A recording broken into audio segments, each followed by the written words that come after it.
This year, I've been thinking a lot about the sacrifices that come with success. You know, like nothing comes for free. For me, the biggest sacrifice has just been my mental peace. So the goal this year has been trying to find that, maintain it, have the mental peace while also thriving at a high level, and seeing how I can do that as efficiently as possible. And, you know, I'd like to be able to say I did so successfully. You know, people say you find meaning in suffering. And I think if you put yourself into like a meaningless suffering, it's kind of just, it's dumb. There's no point. You're just hurting yourself for no reason. But if you can find your meaning in just doing hard things that are as close as possible to suffering, that you're still benefiting from and you still enjoy, I think it's beautiful. It's just a drive of self-worth. You know, it's a kind of a buzzword of what's going on right now, but I think it's, you know, we were all kind of raised in a self-esteem society of being like, you can do anything, you can be anything, go be this, X, Y, and Z. And it almost built expectations that we had to be these great things because we could be, and our parents didn't have these opportunities and these privileges. So we go do all these things, and there's just no need for any of it, you know? And I think when you were able to alleviate that pressure from it, like we were talking about the difference of like the extrinsic goals of trying to be the best in the world versus just trying to be my best self, you know, and setting authentic goals to myself. What are my authentic goals? Winning the Olympia sometimes is a little more inauthentic than me truly trying to just push myself to be my best. Do I still enjoy that? Absolutely. But those are the more of the need to be great, the ego, the thing that I'll die not needing. But the intrinsic goals that are regardless of things out of my control, you know, win, lose, beat him, don't beat him. What's in my control of just being myself and who I am, showing up at my best, knowing that I can go to sleep at night knowing I was myself. What I've learned very deeply over the years is that confidence is just truth. You know, it's just being honest. And there's people who put on this false bravado of arrogance of being like, you know, they were 5th place at the Olympia last year. Don't pick out whoever was 5th and pick on them, but someone not winning, like, I'm going to show up and I'm going to win this Olympia. I know it in my heart. It's like, you don't know that, you're lying. That's not confidence. It's just a lie. Whereas when I've speak to myself truthfully and I'm like, I don't really know if I can do this. Like, I have doubt, I have fear. I just wanted X, Y, and Z. And I'm like being honest. To me, that exemplifies real, true confidence. And you're being realistic with yourself. You know, if you tell yourself you're going to do something you don't think you really can do, you're creating this gap between your beliefs and your reality, and it just creates more stress in yourself and an inability to perform, in my opinion. You know, over time, you build intuition. When you can get into a flow state of just trusting yourself to show up as you are, and if it's playful, if it's intense, if it's quiet, if it's loud, if it's doubtful, if it's whatever, if it's just who you are and you're not needing to put on any facade, and you are able to release that mask and show up in a flow and trust your instincts and act on instinct, I don't think you can be beat. You know, when you're young, luckily you're at the greatest opportunity in your life to take risk and to fail. And then you're like, well, I'm 24 now, I can just go restart. You know, there's been so many times where I've been in a prep and I felt way too far behind to win. And I had an injury last year when I tore my lat, tore my bicep. I was in the hospital, like all these different things going on. And I'm like, there's no way that I can do this. Like, it's impossible. And if I were to ever ask myself in the past, like, do you think you could win or get through this and do this? I'd be like, no way, it's impossible. But I was in it and I did it and I accomplished it. And I was like, I'm capable of so much more than my mind understands.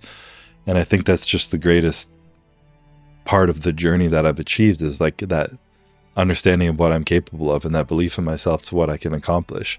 And it only came through the journey. It didn't come through the winning. It came through the challenge that came along the journey and coming through it and fighting through it, and the beauty of all that. And on top of that, there's just been so many moments in the midst of things where, like, it's a workout or it's a diet or I'm starving or I'm doing check-ins or something, and I'm just like, this is incredible.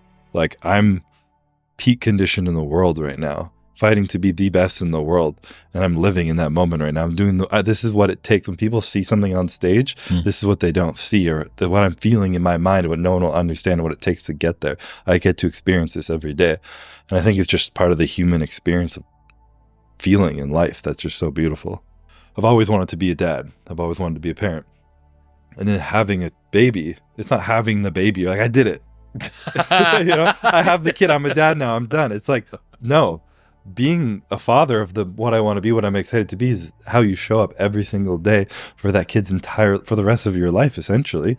If you're lucky enough, then you just show up every single day trying to be your best. And that's what being a dad is. It's every single day showing up. It's not just the day your wife conceives the child. You know, there's this concept I thought of that your children eventually will know exactly who you are. For an extended period of time, they're going to think of you as like a hero, as a god, as perfect, like your parent who knows everything. And then they're going to turn to a certain age and realize that you're human and there's a lot of shit you don't know. And any like burdens you have, anything you try and hide from them, they see through it all because they see you all the time. There's no hiding anything from them. So you really have to like be on your best. You have to work on your shit, solve your problems, not be a passive aggressive asshole, not do whatever your faults are. You need to fix them so you don't pass them on to them and they're going to see them eventually because you can't hide from them. You can put whatever you want on social media. You can be nice in public, do all these things, but at home, there's no hiding anything. They're going to know exactly who you are. I would say before what you're looking out for, it's what you're putting out. You know, I don't understand the law of attraction exactly how it is, but what you put out, you attract. If you're being your authentic self, our buzzword today, you're being your true self, you're speaking about what's really important to you, you're putting out the energy that you care about, that you want to get back into the world, and you're being real, you're going to get that back. If you're putting on a show and you're chasing these inauthentic goals that are for other people or to keep up with society or pressures or parents or whatever it might be, you're going to start attracting people who are attracted to those goals and that energy, which isn't your real self. And I think one of the cool things I've discovered in our relationship is your ability to be a burden to your partner is important. Like for you to feel safe to be a burden to your partner and for them to still show up and love you. And then you're like, oh, wow, like I don't need to give you anything in return. You're not expecting anything in return.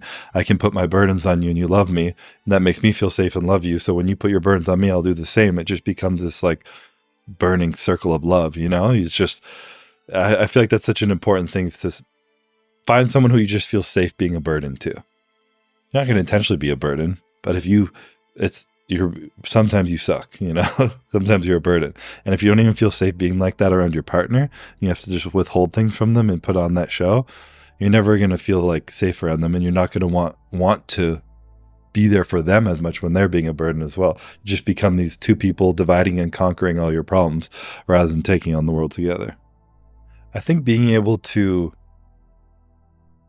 both understand and for the woman to be able to express in an honest way, and she has to believe this, that like I was talking about how like confidence is truth.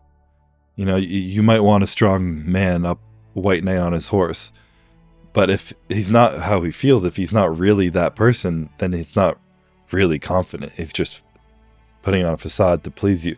So if you can truly show him and share with him and communicate with him that even when he's feeling down and when he feels low, when he feels emotional and all, they think him being able to share that with you is actually confidence and strength, which men want to always exemplify. You're teaching him a new way to exemplify that strength that he wants to be. And even if it's only within the confines of you two, no one else needs to know about it, but you tell him, like, when you share it with me, that you feel like shit, that you're emotional, that you hate yourself, that you don't think you can do this, when you share that with me, I think you're strong.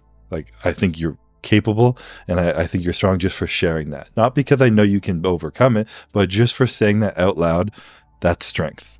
And the men will be like, wow, like, shit. You know, the woman has to believe that. You know, and those are my beliefs, that sharing that is strong.